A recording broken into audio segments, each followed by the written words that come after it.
and gentlemen, boys and girls, cheerleaders, welcome to an episode of Tatami Talk. My name is Juan. This is our trick partner, Anthony. This is a judo podcast for judo players by two judo players. So, Anthony, how you doing? I'm probably gonna cut this out and replace it with. I forgot to do it last episode. Why are you gonna cut out my bit? Do not cut out my bit, Anthony. Change the way we intro the podcast. I've been meaning to do that. Like, one of the things that a lot of podcasts do, which I actually like, is that they find an interesting tidbit in the middle of the podcast, they snip it and put it in front to kind of hook you in to listen to most of it.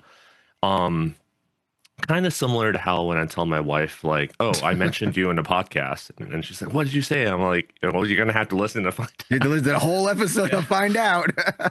From season 1. But from season 1, yeah. No, I was gonna do that. And the last episode I actually meant to clip the part where we talked about giving kids cigarettes and alcohol. Did I say that, or did you say that?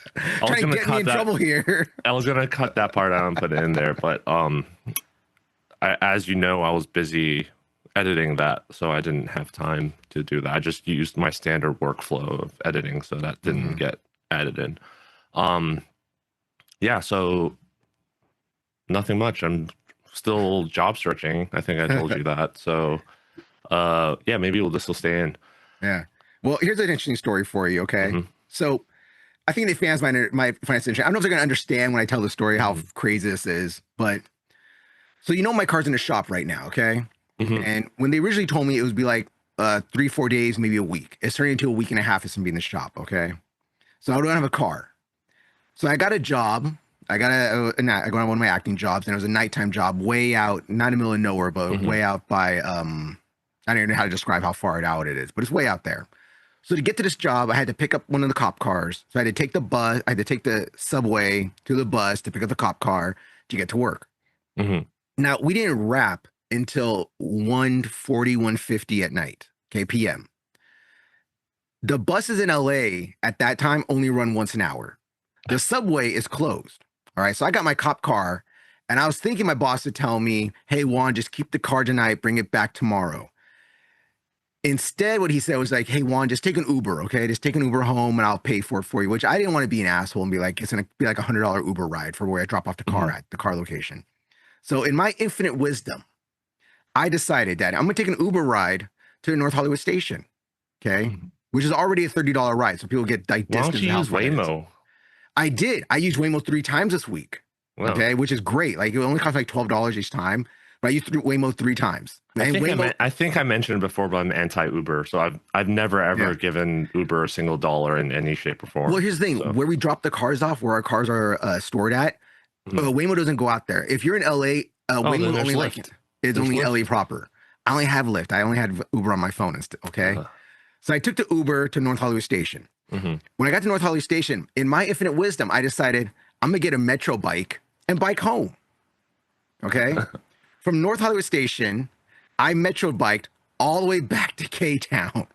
It took me an hour and 20 minutes in this Metro bike to get home. I mean, that sounds fun. It was interesting. I was sweating bullets. I was dying on this bike. It only had 3 speeds on it. And the worst part is when you go over that hill, when you go over from like a Universal Studios to Hollywood proper, going up that hill, I was like, I can't do this. I got off the bike and I walked the bike up the hill.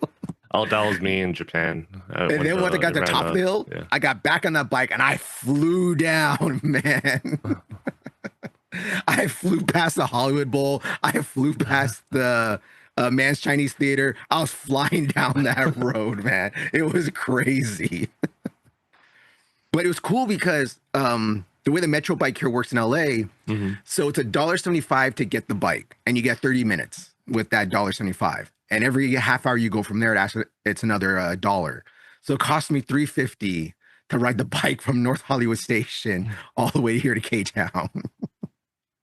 So I got my cardio in that day. I got tons of cardio in. You should make that a normal thing. Hell no. That thing was so damn tough. Oh man, I was so hot. Like, I was just dripping sweat. I had to take a shower when I got home and everything. It was crazy. But that's my little adventure with not having a car this past week and stuff. I took Waymo 3 times, which is very interesting. It was way cheaper than Uber. So I do recommend that. If you guys need a Waymo, one of those passcodes, let me know. You can have mine. All right. All right. So Anthony, the last episode we did, we talked about what was it? Survivorship bias. Survivorship bias. Yeah. And we had some comments from it. What were the comments that we got? I'm not going to go through every single one because it was more like a discussion. We kind of had a back and forth. It was not like a back and forth in a bad way. It was just a discussion. But I think some of the stuff needs clarification. Yeah. So if you go in the description of the episode, I linked like a Wikipedia article on survivorship bias, and I also linked it to a strength and conditioning coach. His name was Alexander Bromley, and I swore he was part of Juggernaut Strength. But maybe they all look the same. All the strongmen have that bald look with a beard, and they're big as hell. So maybe I'm confusing with someone else. But anyway, he has a video on survivorship bias in strength and conditioning, powerlifting. I think you have a strongman biased. Yeah. So he explains the survivorship bias from a lifting, strength and conditioning perspective, and he basically repeats the same stuff we say, but I think he's much more eloquent than what I said. So I would go listen to that video if you haven't. The main thing was some people were saying, oh, we shouldn't just look at the volume that the Japanese were training, like the amount of hours, but you should also look at what they're doing. I'm like, yeah, that's kind of what the episode was about. Like, you should look at what they're doing during that time, but it's also saying like the volume can make up for it. I think the Japanese have like a dense enough geography, like judokas. They have enough judokas all compacted geographically small enough for them to survive the dropout rate, basically. So the volume is part of it, but the moral of the story of that episode is just look at it holistically instead of just looking at blindly copying what they're doing. I mentioned this in the comment before, but like it's so easy to just like repeat what I've seen or read or stuff I have data backing up. Like I can just say like this is what the data says. It'll go into what we talk about today, the subject today. Yeah, it's easy to just say like, oh, this is what the data says is effective. Blah blah blah. You should do this. It's easy to just tell this to people, but it's really hard to like convince them to do it because everyone has their biases, their beliefs, and all that stuff. And also, like the science isn't infallible, right? It's self-correcting. So there are some areas of strength and conditioning and sports science where the evidence is lagging behind like what coaches are doing. Like the coaches know this thing works, they just don't know why, you know. So and then also the science can't prove it. There's some situations where that has happened. And I think we talked about acupuncture as an example, how for a long time we knew acupuncture worked, but like we don't know why it works. They don't know why it works. Well, it's supposed to be the Chinese way that the meridians in your body with the electrical fields, and you know this. I think I was in college or high school when they actually finally released a paper on the synapses, like the nerve cells, and they actually have a scientific explanation of why acupuncture works. And that was when health insurance companies in the US started covering acupuncture treatments after they're like, oh, now we have science proving that it works. Oh, so acupuncture and acupressure works, but chiropractic doesn't work, Anthony? Let's not get into that. I know. I know it triggers you. That's why I said it. So that's the gist of what the comment that we had. So it's just go watch that video and just look at things holistically. And I'm not saying the volume, like it's not that you just need to do more randori and that's it. It's like what you do during that time matters too. But it's like sometimes it could be people are succeeding in spite of the stuff they're doing, not because of despite. Not in spite. Well, it's the whole despite thing of what like, they're doing. Well, it's for more popular martial art people, like, okay, look at John Jones. Okay, he's a naturally gifted martial artist. Yeah, he would go out and party, do drugs, do all these things, and still be able to perform well. Some people are just not everyone can do that. Yeah, okay. Some people are just gonna succeed no matter what they do, who they train with, who they train with and at where they're trained at. Right. Some people are just crazy like that. So, yeah. Okay. Was there any other comments from people? No, that was mostly it. I mean, I mean, did get a big. it's still a relatively new episode, so I'm sure Yeah. the comments were rolling because I know I always get like messages about previous episodes like months later. So maybe we'll address it in the future. Yeah. I did get a big thank you from the listener asking about the judo gis, about blue gis and stuff. They're like, yeah, hey, he was in the really, comment too. Yeah. Yeah. Thank you. Really appreciate he appreciated it. I was like, hey, good. Now I'm glad we helped you out and stuff. You know, that's what we're here for, help people out. So let's get into a little bit of judo news. So it's very interesting. It's just kind of how this happened. So one of our judo students asked us out of nowhere, like, I think we were talking about North Korea judo. And he's like, North Korea has a team, and we're talking about how, like, yeah, well, they have a decent team, but we haven't seen them since the pandemic. You know, COVID hit North Korea very hard and stuff, and they really haven't left the country since then. And then when that happens, I hear about the North Korean wrestling team going to the World Championships, and I'm like, oh shit, they're going to the World Championships? Okay, out of nowhere. And guess what happens? They get 7 medals. 7 medals at the World Championships. Haven't been seen in 5-6 years. They've been training in the mountains. North Korean mountains, just training, you know? No, but I mean, I'm not sure myself, but it's not uncommon for North Korea to send workers abroad or athletes abroad to train. So maybe they've been training with someone else. Well, that's what I was going to say right now. I was going to bring it up when I brought everything else up and stuff. But yeah, so North Korea comes to the Wrestling World Championships, gets 7 medals. All right, 7 medals. This past weekend, or actually be last week by the time this video comes out, for us it just happened. The China Grand Prix. They got 2 yeah. I ain't say the name properly, so I ain't gonna try it. China Grand Prix, all right. That's what the beer is named after. You know that, right? Really? Qingdao? It's named after that town? Yeah. Ah. Well, I don't even call it Qingdao. I go Tsingtao, Tsingtao. That's what they always yell at me when I'm at the restaurant. You want more Tsingtao? Yeah, it's more Tsingtao, please. It's one of my favorite beers. So yeah. So they send some athletes there. They get 2 bronze medals. Okay, out of nowhere, they just place. So to me, it's like, what have they been doing this past 5-6 years to stay at such a good level, a high level? And they have been sending people outside. Like I was joking with you, I've been going to Russia, I've been going to Mongolia and stuff. Because those are like the 2 closest countries they can go to. It could be China too. China did relatively okay. Yeah. Well, yeah. China home field advantage, but yeah. They have the country advantage, yes, the player advantage. But no, China did okay. I was just talking to Aaron about this, like, because we were just watching it yesterday, and they did okay. Let's just say that. But when he was like, oh, this, I think the guy's name was Cha, like he got the silver in 81 kilograms, I believe, and in the finals, he just got mauled by the Japanese guy, Hojo, right? Yeah. Yeah. So he got just completely destroyed by him. And I'm like, how did he like get here? So I looked through the bracket and Aaron thought he did well, but I was like, well, he got to buy the first round. And then he got easy bracket. There's 2 guys, one from, I can't remember the countries.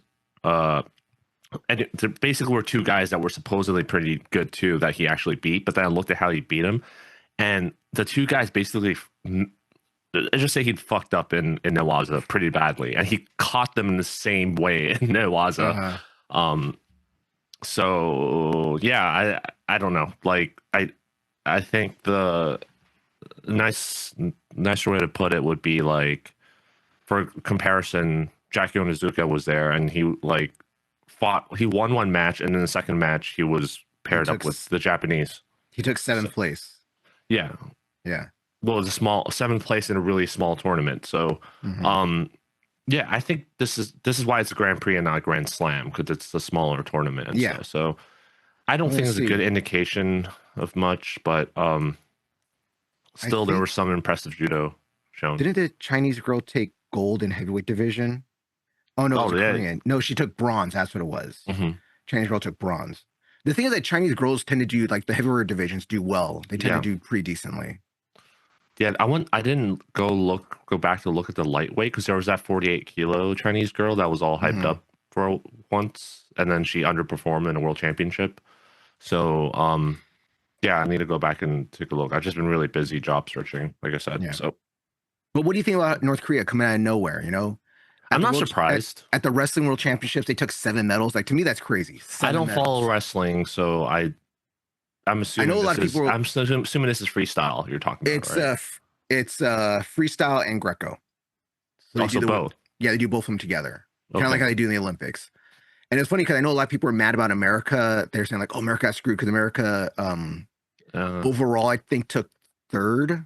I think the overall took third place, That's and another touchy subject. I don't want to. yeah, Yeah. and America and Japan took first place with like 13 medals or something. Yeah. And people always sleep on Japanese wrestling for some reason. I don't know why. They've done great like the past 3 Olympics, but people always sleep on Japanese wrestling. They changed. This is why I said it's a touchy subject. From what I know, they changed the way they train. What did Japan do? What did they change? It's not just wrestling. I mean, judo for one. Given the poor performance they had in London, with the it was London, okay. London and Rio, I think. Given the poor performance they had, like, what did they change that made them like into the Godzilla team? And most people credit Kosei Inoue stepping in, but I think it has to be one person doesn't do such a dramatic change like that at the top level, you know. So I was interested in that. Then I was interested in wrestling because I'm like, what did they do in wrestling?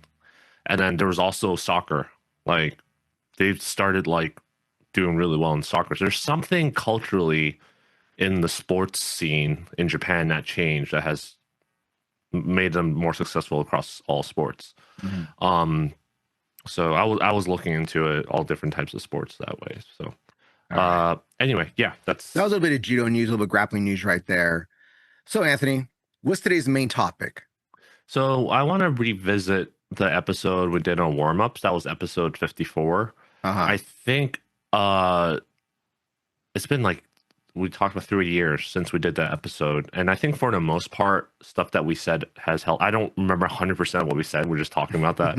And I didn't go back to re-listen to the episode yet, but I think it would do good to talk about how things have changed, because a lot of stuff that we talked about that episode, we still disagree on, and you run your class still differently from how I run my class. So yeah, we can start talking about how things have changed. I think the first thing I want to talk about is how we still disagree on this, right? Or I don't know, I still see you doing it, but and I still see a lot of places still doing it. Is dynamic versus static stretching for warm-ups. So I still think that's completely true. The science has just been, the research and evidence has just been more solid since then. And I see more and more sports are actually transitioning over from static stretches to dynamic stretches, namely like running. You can see a lot of running people. I'm not talking about the highest level. The highest level, they've been doing this for a long time, but even like local runners, like when I go to the park here where people run around, I see less people doing static stretches and more people are doing dynamic stretches. We also see that in some of the wrestling videos I was looking at. Just like I said, I'm starting to see more dynamic warm-ups and stuff. So what's your opinion on that? Has it changed at all? To me, it depends on the day, because like, again, like I just go over like what my body feels like and what I think what people tell me exactly also. Like I have people when I do a lot of when I do more dynamic warm-ups, I will have some people say to me, like one person joked around with me one day, like, Sensei, does anybody just stand around, just warm up still? Like just do normal stretches, please. And I do different things. Like I'll do, like for me, when you're in intermediate class, that means you've been here a long time, you have more muscle, your body's more flexible, you're in better shape. So I tend to do more dynamic warm-ups in that class. But if I'm teaching beginners class, I tend to do a little bit more static stretches because I want you to get used to this. I want you to warm up your body. Yeah, but I don't want to make this episode of me picking on you, basically. No, it's not picking on me. It's that we have different opinions.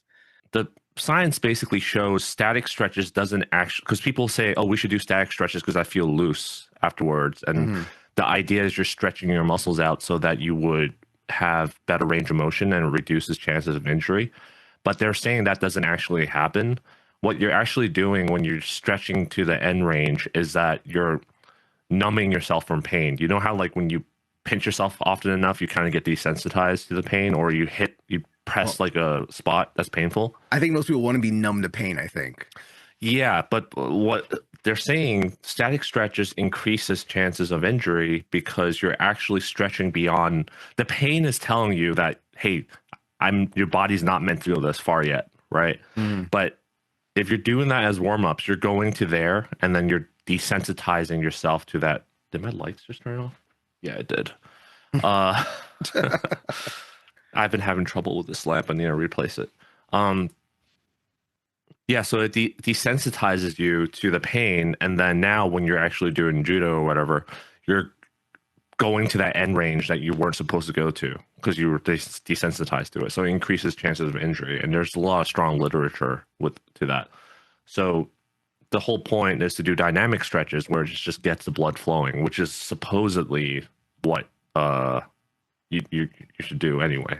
Well, the funniest thing is like yesterday in my class, I had 1, 2, 3. I think I had 4 people come late, and they've already come past warm-ups time where I'm already getting into doing ichigomis, throwing drills and stuff. And they want to stand around and be like, "Oh, I need a warm-up sensor." Like, that's too late. Like you should have came to class on time to warm up. So it's a little bit like forced dynamic stretching right there. It also makes it easier, right, for me, because the best way to warm up is like what weightlifters do. Like I use weightlifting as an example. Like how do weightlifters warm up? They start with an empty bar. If they're doing squats, they do an empty bar and they squat like 10 times, right? Then they add 5 pounds, squat 5 times. Like they just keep adding progressively more weight. So you're supposed to do the movement that you're getting ready to do just in lower intensity. That's basically what a warm up is. And yeah, so that's how it's supposed to be. So if someone shows up late, I can just be like, okay, you're going to do the same thing everyone else is doing already, just at a lower intensity. That's your warm up, right? And I'm like, if you want to do that, because I do get people that say, I want to do the static stretching. I feel because they're still buying into that thing that we talked about. If they still want to do that, I'm like, you can. Like, I'm just telling you, it's not good for you. And when I first started removing these static stretches from my warm up routine, a lot of people were like, can we do it? It's like, I feel weird when I don't do it. I'm like, explaining it to them. And I'm like, if you want to do it, you can keep doing it, but I'm not going to do it in my class. And I have not yet had anyone pull anything or injure themselves due to like not doing static stretches. So I think you did static stretches yesterday. Someone broke their toe. Yeah, so survivorship bias, right? No, she didn't break her toe; she sprained it, but from landing from Mukami. But yeah, that was one of the times I did static stretches because I want people to get used to it because every dojo does it, right? So I once in a while I bring it out just so people know what the format is. But I guess you're still gonna keep doing static stretches. I'm still gonna keep not doing it. So that's where it's at. So that hasn't changed. What about people who do conditioning as a warm up? Because it depends on what kind of well, I think doing conditioning for a warm up is really good. But this is the thing: is like I can only go off what I know off my body and what I've seen like in over time. If I go do a run or I go do my bike and I don't stretch out my legs a little bit, they're gonna be dying the next day. I'm gonna be feeling in my fucking quads. All right. Well, I still think this. Going back to what I said that episode, I still think conditioning and warm ups have to be separated. And right now in judo, it's like to commingle together. Yeah.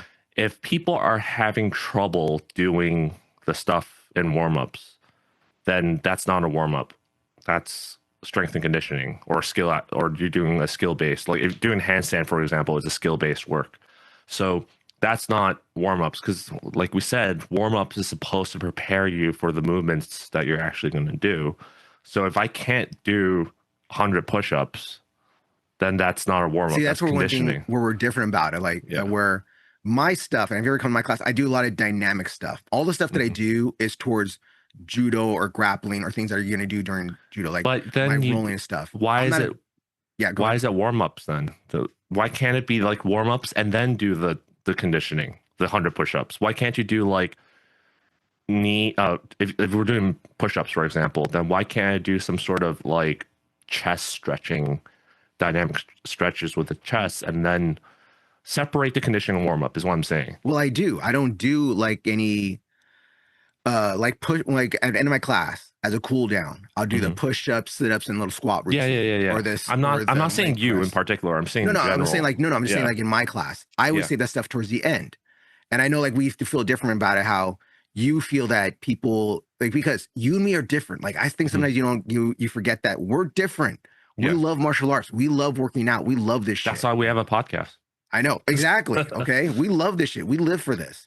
You and me, we work out out before class, Hmm. during class, after class. We work out. We go running. We do other stuff. Hmm. But there's some people that just do judo. Their only Yeah, workout is coming to the dojo.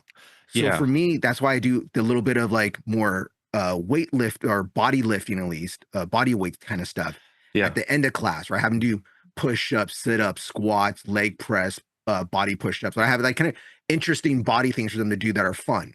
It's yeah. not just how I know you like hate going to BJJ and they're like, all right, warm up with like 50 push-ups. And like Yeah, I can do I push-ups at home, To me, I try to that's make what I it hate. Yeah. like for me, I have them like they're doing fun. You're gonna do it with a partner. You're gonna push up, high five, push up, high Hmm. five. You're doing it with a partner. You're doing it together. Where like in the beginning of my class, where I have them do like handstand rolls, reverse Hmm. handstand rolls to try to build their shoulders up, but a fun way.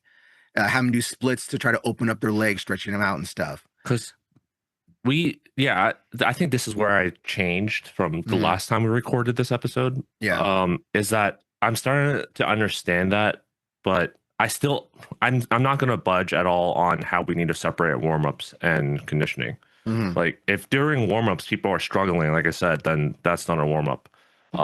But I did in the last time we talked about this, I did say how why would we do this with precious class time? Like you Yeah. said, push-ups, sit-ups. I Hmm. can do that at home. I don't need a coach. I don't need a partner. I don't need tatami mats to do that. Yeah. So I think where I kind of shifted on that belief is that now that I've been visiting more and more clubs and I look at how some clubs, it's like some people will not, they're looking for personal training basically all in one. Hmm. They don't want to join a gym, or if they join a gym they don't have anyone telling them what to do, Hmm. and they see judo as like physical fitness, right? Hmm. As what Kano envisioned, right?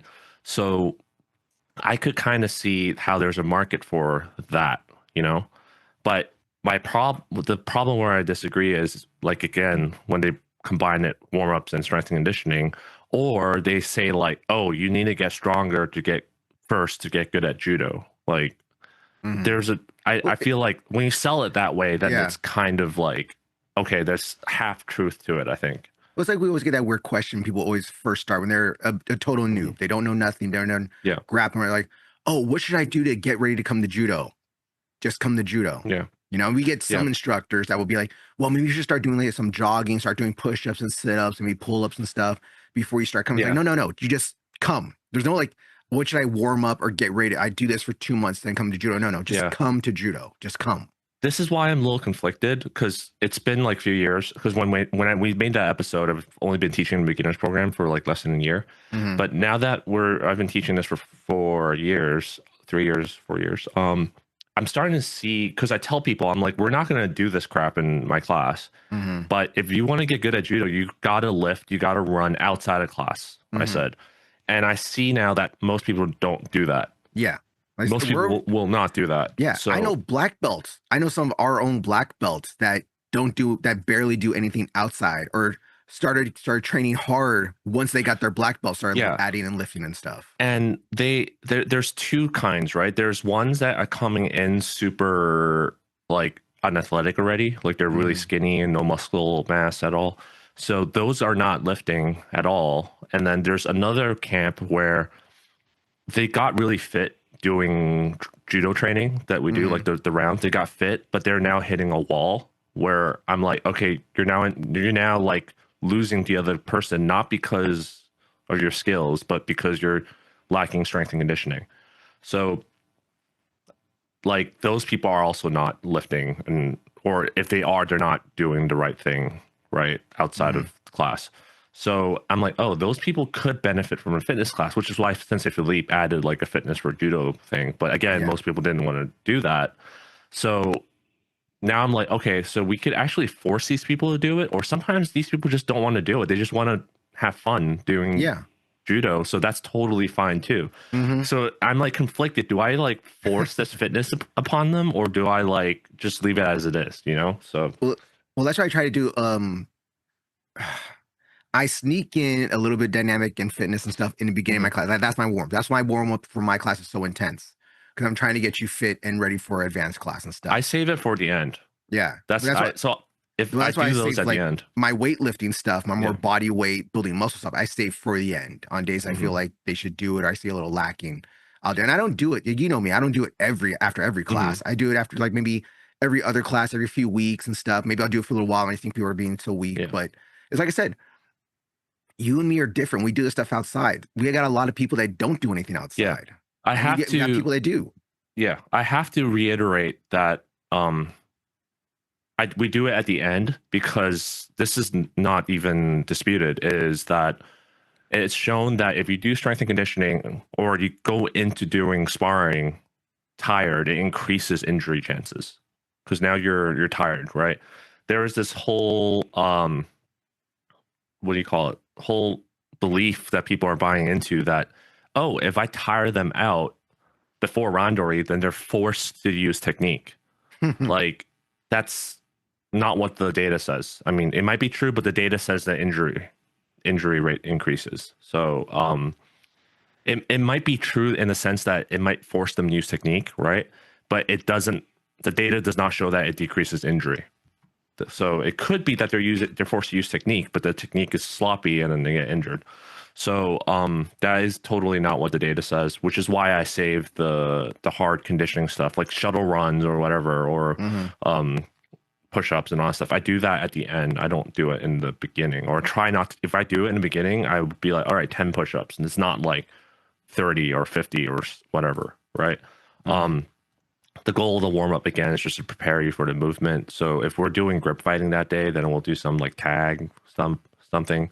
If we're doing like seoi nage, then it'll be some twisting, light turning. But yeah, so that's that on the conditioning stuff. So I think we mostly agree that the warm-up and conditioning needs to be separated, and right now they're still confused and mixed together, right? Yeah. Because of the difference between like how I've grown to more like doing my warm-ups.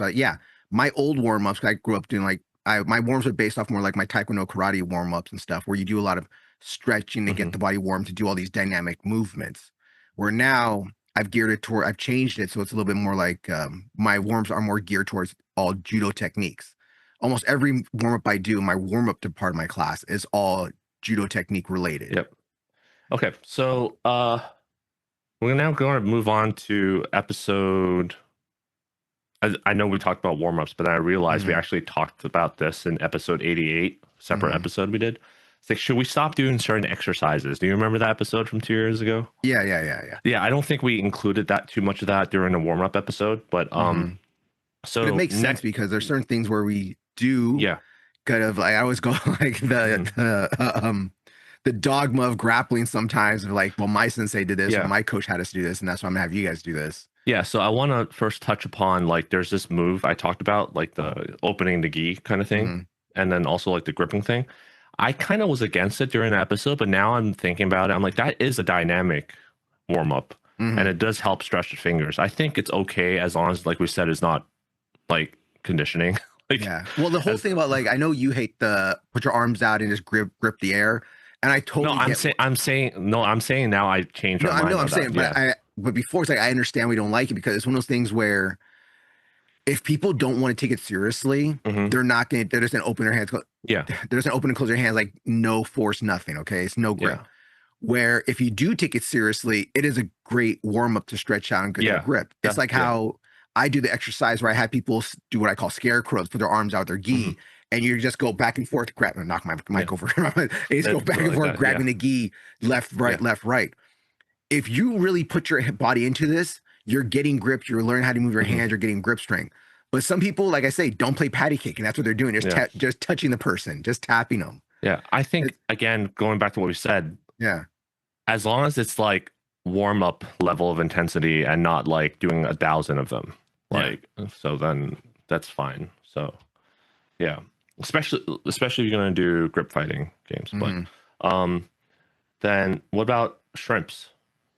I still think shrimps are good because You still shrimps, think shrimps are good?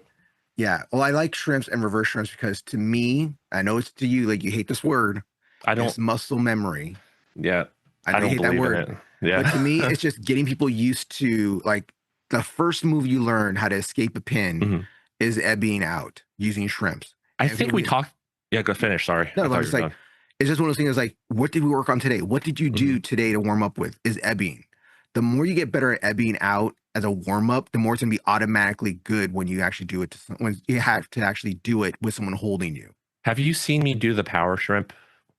What's a To power the, shrimp? You got okay, some so roids in your you shrimp? haven't done it. Basically, I have someone pin someone's shoulders down while they try to shrimp out. Mm-hmm. So I don't dislike the idea of shrimping.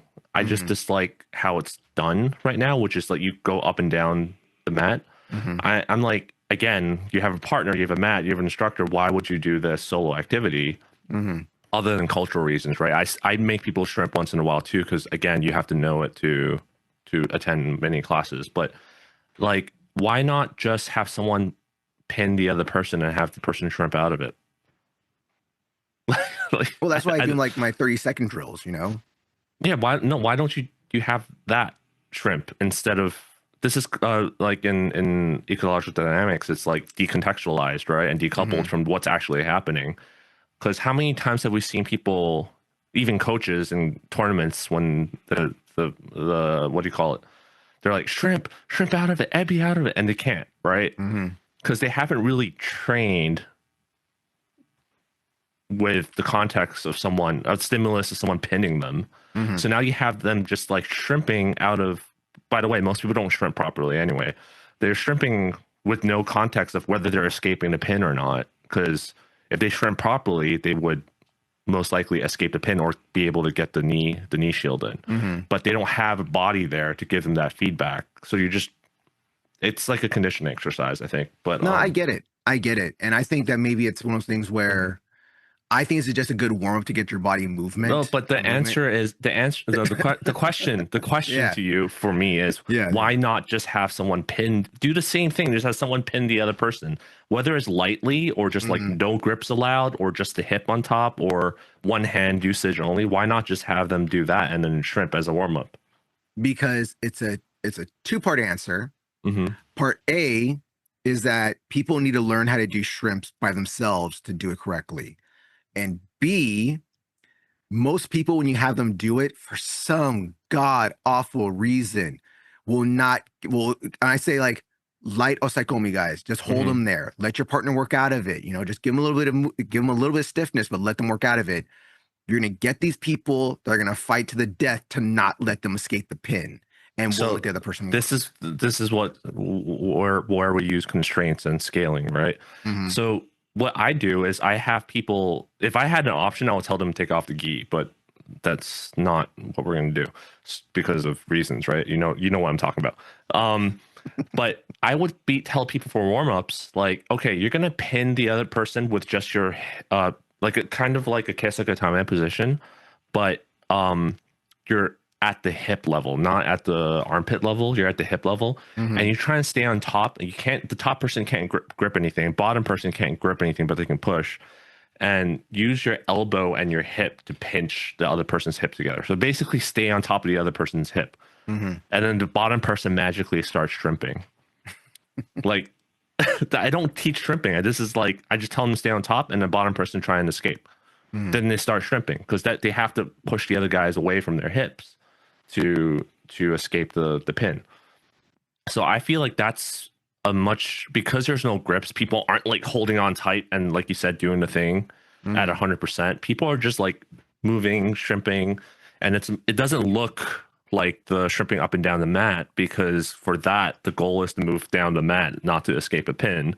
Mm-hmm. But they are shrimping in this sense, side to side in many cases. So that's what I use to teach shrimping. I don't see much value in shrimping up and down the mat, honestly. I mean, I think it could be used as a warm up, like briefly, but doing it like I don't think it develops the skill of escaping a pin. That's what I'm Mm-hmm. saying. So um I guess we'll leave it at that. That's where we disconnect. It's a disagree for on shrimping. Uh, duck walks and bunny hopping. I hate those. We both hate. I think that's the one thing we agree on. We both, well, it's Yeah. another thing we I agree still on hate too. them. But I hate. Well, it's one of those things like I hated doing when I was a kid. But then when I found out when I was in high school, when our coach was like, "Yeah, we were told by the state that we can't do those no more because they're bad for your guys' knees and backs." Like, they thank actually God. they actually said that. You didn't. That's say what my that. coach told us. That's why we can't do them anymore. And that's why we weren't doing. This is back when I was in high school. But I still know places and people that still swear by them and still do them. Oh yeah, I know places to do it. Yeah. I mean, part of me is like, if it hurts my knees when I do it when I'm old, then why would I have kids do it? I don't understand. But Well, it's the same thing with guys that power lift and want to squat like 600 pounds, okay, with all the straps on them, but need to walk with a cane later in life. So I actually asked a couple of physical therapists I know about this, and I was like, "Is it bad for you?" Because I think it's bad for you. And he was like, "Eh," and they're both like, "I don't." They hesitate to say something is bad for you. The problem is the body ready for it? Is what he's saying for that volume. So, like, just like survivorship bias, some kids are just gonna be able to do this no problem forever and just like be fine, right? Yeah. This goes into the neck bridging thing too, right? The neck bridges. It's whether your body is prepared for it, but you can't guarantee every kid or every person in your class is at that stage of their body that can handle that volume. So maybe it's fine for them to only do it like once or twice, and then for the person next to them, he can probably do it for like 10 circles around the mat. Yeah. But certain people, they need the scalability to build up to that strength. So the problem with duck walks and bunny hopping is it's not scalable. The only thing you can scale is how much of it you do, but the difficulty of it is not scalable, basically. Well, my thing is like, why make us do like duck walks or bunny hops when there's just other exercises that are better? Like just squat. Let's just do air squats or standing air squats. Yeah. Something. And you can choose how deep you squat, right? Yeah, or instead of duck walks, which I think again are kind of like a useless dumb exercise in my opinion. If I might get heat from it, why not just do double legs or single legs all the way across? Or the do mat? shoots. Yeah, do shooting, right? Shooting drills. So just that's much more Yeah. like for wrestling. This go back to me just growing up as a wrestler. So you might not recognize this, but you're making the same argument I did with shrimping. I guess so, maybe. It's because I'm wrestling, because of my wrestling background. It's like, why don't we just shoot instead of doing this drill? The sword drill. Or just do single leg shoots back and forth across the mat to work on our single legs. Why don't we use heavier guys? No, Anthony, because that doesn't work. That's why. Yeah, because also this just two extras that I hated as a kid. And when I was in high school, my coach finally came in that I think my sophomore year or something. It was like, yeah, we can't do that no more because like some clinic, some coach thing or state thing you had to do, like said that they can't do it no more because it's bad for kids. And he's like, oh, thank God. Thank you, state of California. Thank you. Yeah. So I didn't know. I don't remember if I clarified it during that episode, but I think based off of what my PT said, again, it's like, it's not that move inherently is bad. It's just that most people will not, are they ready to do it? Right. And also, are they doing the technique correctly? And it brings up to what I say to other people, especially parents came up. Some parents listened to this episode and asked me about it, about the neck bridges. And I had to clarify that and said, if you're in a class with 30 kids or adults or whatever, one, you have to first assume that the instructor knows what the correct form of a neck bridge or duck walk or whatever it looks like. And then two, how is he going to make sure that every single person in that room is doing it correctly? That's the challenge. And this is even before talking about scaling and all that stuff. So I think it's just safer to not do it. Basically, that's what I think. It's just safer to not do it. And like you said, there's much better options out there to do that. Like isometric neck holds, I would do that over neck bridges, for example. Like with if we're going to go to neck bridges, it's just like even me getting older and with how many neck bridges, how many neck things I used to do, and then the compressions that I have now and stuff, I know how bad they are for you now. Because you have a lot of neck problems, right? I have a bit. Yeah. Because one of the comments on that episode, I can actually pull it up now. Oh man. One of the comments from there actually said like, "Oh, I've done neck bridges for like 60 years and I'm fine. And again, survivorship bias, right? Yeah. Like, so maybe he was the one person that body's ready for it and they happen to do it correctly. So, but then what about all the people that weren't ready for it and didn't do it correctly, like Mike Tyson, right? So, yeah. Yeah. But it's the thing with like I have come around to is like as much as I know how good they can be for you as a grappler, as a wrestler, of course, and stuff, and even as a boxer to strengthen up your neck for the throws and things that we do and stuff. There are other exercises you can do to strengthen neck that will put less compression on your neck. Iron neck. I'm actually considering getting that thing, but like a knockoff version of it. Yeah, we can try it. Why not? But it's just my thing is just like from my own, and I remember we talked about it in the last episode how it's like really battling with it back then about like I know my caveman brain understands that it's bad, but the other half of my caveman brain is like, but it worked. But it made, but it gave you a strength and neck. And then look at the suplex you can do with that. Look at the things you could take back then. But now I'm thinking of the pain now, the numbness in my hand I had for a little while and stuff before I had to do other stuff. Was it worth it? You know, it just goes back to it goes back to like pro wrestling again, but it's a perfect example. The pro wrestler Kurt Angle, you know, yes, he wrestled in the Olympics with a broken freaking neck because of his neck strength from probably doing neck bridges and all this stuff. But then later in life, he couldn't feel his arms. And you see some of his old pictures, he has like almost toothpick arms because he couldn't lift. He couldn't do anything. Yeah. Isn't worth it. And for me, like I'm gotten to this point in my life now where it's like, yeah, when I was younger, I could push myself to do whatever I wanted, but I'm not sure if I could ever be that coach to make kids or make someone else do what I used to do that I know is bad for you now. Like, and when it comes to neck bridges, even though I hate shoulder bridges, like I think I like shoulder bridges. I don't think they work personally. I think a neck bridge works much better, but it's hard for me to tell someone to do it. Yeah, I'm gonna have to do some research on that. So I think they work. I've had it work. I don't think they work as well. I agree with you. Like I don't think they'll work as well, but I think for your recreational adult, I would not teach them to do a neck bridge turnover. I would teach them to do a shoulder bridge turnover just because the risk is just different, right? So next weekend class, we're doing neck bridges again. Because I'm bringing them back, Anthony. Because the neck bridge does elevate your hips higher. Yeah. That's just like how it is, right? But I'm not going to say like shoulder bridge doesn't work. It clearly does because people escape using it. It's just probably not as effective. But I'm just taking a guess. Yeah. Okay, so that's what I've changed my mind on it. Yeah. That's where I've gradually gotten more to the where it's like, yeah, they are bad for you, and I understand. We talked about neck rolls and rotations, and I'm not going to go into that. What about the body weight stuff, like the Kataguruma squats? I talked about scalability and how like sometimes me being like 230 pounds, but I'm tall. Sometimes I get paired up with like I'm not 220. I'm 220. Yeah, I get paired up with the 250-pound thick, heavy shorts. Judoka sometimes, and ever since I had knee surgery, I can't squat that much anymore, right? So like what do you think about that? Like, well, to me, I use it in my class because I think it's fun, you know. But to me, when I do it, I'm not super serious about it. I want you guys to try it because I like this is how I am. I'm not big on lifting free weights. I'm more into like doing interesting weightlifting things. But because I grew up as a wrestler, I'm used to lifting body weight. If I can lift a person, I can throw you. If I can lift you, I can shoot on you. I can pick you up for a double. We've seen some close calls and before people dropping people. And also, like I said, like we have barbells, like squat the barbell. You can control how boring, but you can progressively load I mean, that's part of the science too, is shown progressively loading. Like, let's use Lil Matthew, for example, right? He started squatting, lifting weights like 2 years ago, I think, a year and a half ago. And in the beginning, he could barely lift the barbell by itself. And then like I told him to add like 5 to 10 pounds every week. And now he's like squatting his own body weight and more. I think he's actually squatting more. So that's proven strength and conditioning, weightlifting.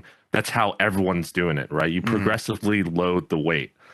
But here you're telling someone who walks in, like we talked about people who've never exercised before, maybe, and you're like, oh, go lift this person up. That's your body weight or more. And the bar, it's also like a squiggly wiggly barbell. So this barbell's moving too much for me. Oh no. Yeah. So I just don't think that's a great idea. But that's one thing where it's like, yes, I do that kind of stuff in my intermediate class and in advanced class. Some days I'll do it, but I don't do that in beginners. Or at least if I have beginners I've been there for a while, I don't have like straight up first day beginners do that. Yeah, I mean, I'm willing to, like you said, it's fun. I agree, it's fun because I did it when I was white belt. I thought it was fun at first, and I started learning to hate it. But I definitely think offering it as an option, like, hey, this isn't probably not good for you, but if you want to do it, like, It's not good. yeah. Well, it just goes back to my thing of like a wrestler's mentality of where like if I can lift someone my body, if I can deadlift somebody's dead weight or no assistance, lift them for this exercise or that exercise, then I can throw you. Yeah. If you can dodge a wrench, you can dodge a ball. All right. It's just like that. If I lift you for kata squat, I can lift you for kata for a throw. If I lift you for an uranage just squat, I can uranage you. You know, I can lift you from an otogari, then so far and so forth. All right. So this is the last thing I have from the last episode. But what about all these calisthenic stuff that we talk about, like the spider monkey? Is that what you call it? That's why I have it down here, but I call it crocodiles, right? I call them crocodiles. No. Spider monkey is the one where you crawl around the body. Yeah. See, I bring that up I only have people do that every now and then as a goof. Yeah. Because again, that's a wrestler thing we used to do growing up wrestling. And it always be get the big guys. You always get you get the middleweight right there, or you divide us in the heavyweights over here, little guys over there. And the heavyweight has to stand there and just be there as a tree, and the little guy has to go around you as much as they can. I just do it as a goof. I never really expect people to really do it. I think most people can't. I only see kids can do that. Yeah, thing. I think only smaller people can do that really, because after a certain, you're never ever going to see like a heavyweight open weight guy do that. Yeah, can you imagine? Yeah. So, but I think that has more use in lighter weight categories of jiu-jitsu, Brazilian jiu-jitsu. Yeah, because you see people doing those standing back take. Yeah, hang on to the person. Them on and they wrap around their back. Yeah, so you kind of see that, and also to a certain extent, wrestling, right? You see that in wrestling. From wrestling, yeah. So I'm willing to compromise on that in that sense. But what about, let's go back. Like, what about calisthenics? Like those forward somersault rolls, handstand, backward rolls in a handstand. Like, what do you think? Have you? I know we both agree that it could be useful, and I think no one can argue with that. But have you changed your views on like the scalability, the volume, the type of exercises? For me, no, because I believe the ones that I choose to do and the ones I toss in every now and then are all geared towards judo moves. You know, they're not geared just to do something to do. You know, I'm not having people do backflips for no reason or something. You know, everything is for a reason. And I always try to explain to people, like, especially I get new people or a new crop of like kids in my adults in my class. I always try to explain like why we do this. You know, like I had someone ask me the other day, it was a while ago, like, Sensei, why do you have us do cartwheels? Well, the easiest answer is for balance, arm strength, and techniques. So you get used to doing stuff. But the real reason is that later in life, when you learn tomonage and someone tries to do tomonage to you, guess how you get out of tomonage? If you can't sprawl out and stop them, you cartwheel out of it. And they're like, what? It's like, yeah, watch videos. Watch videos in the IGF of people trying to do tomonages. How do they get out? If they don't sprawl out, they cartwheel out. I'm going to go back to what we said about doing it with, like, if that's a skill I'm trying to develop, I will just have someone do tomonage and have them cartwheel out of it. Like, but most people can't do a cartwheel. I want to make sure they do a cartwheel before they try to cartwheel out. I've experimented with this, and I've had people able to cartwheel, quote, out of a tomoe-nage, but not able to do a cartwheel. So it kind of shows it's a related skill, I think, but it's a different skill because of the context, right? Because someone's forcing you to be upside down, and I think this is where the difference is someone forcing you to be upside down versus you initiating being upside down. So yeah, I think if it's for skill, then sure. But this is why I was like, I'm still kind of okay with it, because I think it's important for people to have not the skill of cartwheeling, but the confidence of being upside down in different positions that's not upright. And just like knowing body awareness and all that stuff. So I think there is some value in it. I kind of use it in my class as like what do you call it? A measuring stick in a sense of like how well do you know your body right now, you know? Yeah. So and not so much of a you need to be able to do this. Not there are certain exceptions, but it's like you need to do a cartwheel, otherwise you can't do judo. Like that's not true. But I use it as a measuring stick so I can see where this person is individually in terms of like coordination and all that stuff, and I can plan the practice and training around that. Like if I know they're super scared being upside down, then probably only ashiwaza, like foot sweeps, and no like seiwanage and stuff, right? They gotta learn how to fall sooner or later. Yeah, but it helps me adjust like individualize the training is basically the scale, because I talk about scaling. I scale things differently for everyone, right? So it helps me individualize the stuff like that, because I use the calisthenics as a measuring stick. But that's how I use it. No, I think we all use calisthenics as a measuring stick to see what people can do and what they can't do, you know? If you guys can't do forward somersault, you're gonna have a lot of trouble still doing your forward ukemis, you know? You can't roll backwards, and you're probably gonna have a lot of trouble doing it backwards ukemi still. Yeah. You know?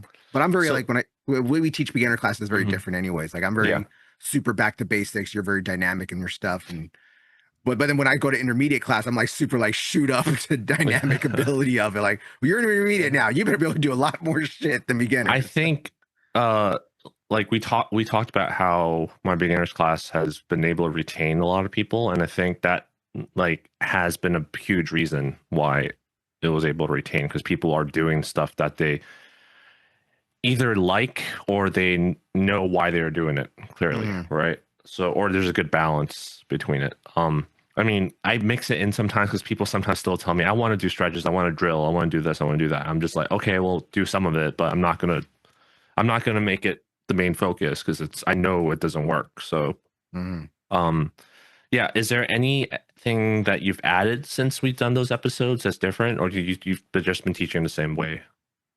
No, like I'm saying, I've been doing a lot more. Well, in my opinion, I think I do a lot more dynamic stretching, dynamic warm-ups, I think, more than just static warm-ups. I do a lot less static warm-ups, but like I said, I do more static warm-ups in beginners class than I do for intermediate class. Yeah. I'd love to take credit for it for the episodes that we did, but I think it has a lot more to do with for better or worse misunderstanding of ecological dynamics that the BJJ community has been a huge misconception of. I think it mostly has to do with that. Like ever since the last couple of years, like I've noticed when I go visit other clubs and specifically BJJ, they've decreased the amount of useless warm-ups that we talked about. Yeah. Even they've either straight up gotten rid of it and just did positional sparring as warm-up or drilling as warm-up, or they've significantly reduced the amount of like running and sit-ups and push-ups and crawls and all that kind of stuff. They definitely something has changed. Like clearly not our podcast based off of the view numbers. So I'm just gonna say it's probably the eco stuff, but yeah, so that's not what eco is, but for good or better or worse, like I said, they kind of like interpreted it that way.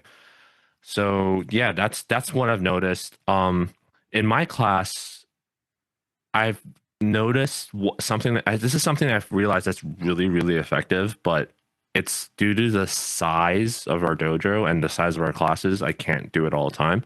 Is playing tag, specifically freeze tag, because there was one time where the class size was the perfect size. We had enough room for it. And there was a lot of adults that signed up that had no previous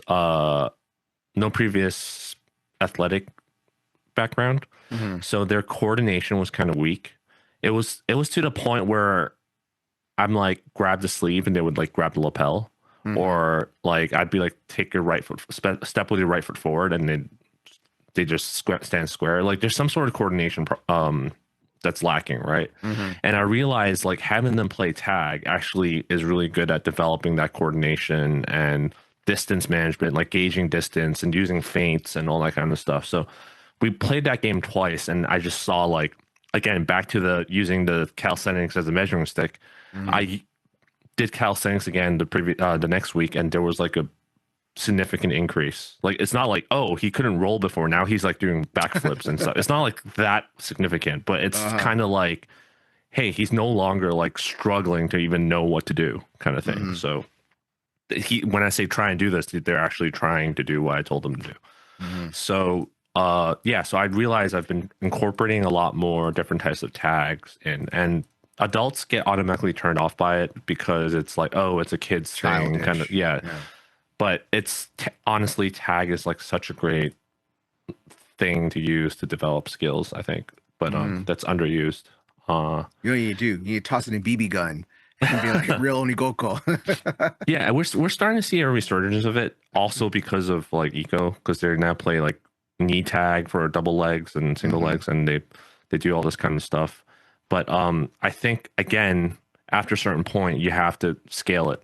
You have to like make it more difficult or different or change the rules or something, and that's where the skill of the coach comes in, because you have to like look at what's missing and then like change it in a way so it develops those skills. But anyway, that's what I do for warm up. That's different, mainly the tag thing, but for the most part, I just do lower intensities, whether it's uchikomi, like we're doing Serenage that day, like uchikomi is without throws, then move into lifting, then move into throws, then do circular movements. Those are things that can be done too. But yeah, so is there anything else you want to add? No, that's it, man. That's everything we got today. I'm looking at the thumbnail of that episode that we did in 2022, and we both look so young. But is it the photo picture or is it the animated picture? It's the photo picture. Yep, yeah, we both look young there. It's only been 5 years. Oh man. All right. Is that 5 years? No, 4 years. What? 4 years. 4 years. 4 years, man. Yeah. All right. So with that, please remember to like, share, and subscribe. You can follow me on Instagram at @the_1. You can follow Anthony at Anthony Throws. You can follow Tatami Talk on Instagram at Tatami Talk. You can follow us on YouTube at Tatami Talk. If you have any questions, things you want us to go over, things you want to talk about us, give us some heat, you're mad about something we said today, go ahead. You can hit us up at tatamitalk@gmail.com as well. Anthony, is there anything I'm forgetting? Oh, and we got the threads out there. No one goes on it, but we still have the threads. And how's your feet pics doing on OnlyFans? Haven't did the OnlyFans yet, but I'm still working on the survivorship bias post. Like I said, some people, I sent the draft out to some people and they got offended, so I was just gonna edit it in. The goal is to not be like I said, there's being right, and then there's saying the right things to actually be useful for people. Because if you say the right things but people just close off and don't listen to what you have to say, and then it's useless. So anyway, yeah, so that's kind of a jab at the eco people, but okay. All right, so with that, let's finish this with, don't forget to do your warm-ups before class by playing tag and slap the mat.